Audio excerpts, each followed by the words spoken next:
Bokase macam-macam masih mantap di Grebek.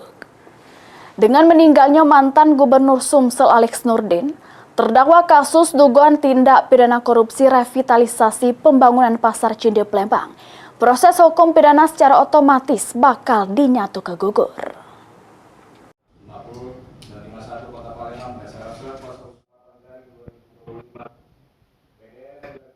Terkait meninggalnya mantan Gubernur Sumatera Selatan Alex Nurdin yang merupakan terdakwa kasus dugaan tindak pidana korupsi revitalisasi pembangunan Pasar Cinde Palembang, Kasih Intelijen Kejaksaan Negeri Palembang Muhammad Ali Riza mengungkapkan, dengan meninggalnya terdakwa, proses hukum pidana secara otomatis bakal dinyatakan gugur. Gugurnya kewenangan penuntutan tersebut sesuai Juru Undang-Undang Nomor 1 Tahun 2023, khususnya Pasal 132, terjadi karena beberapa alasan yang salah sikoknya terdakwa meninggal dunia.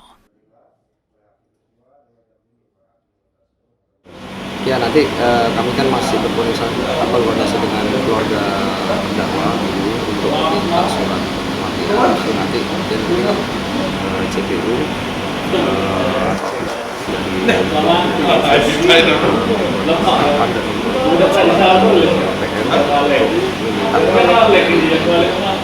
terkait gugurnya penuntutan terhadap terdakwa. Herwahyudi, PAL TV.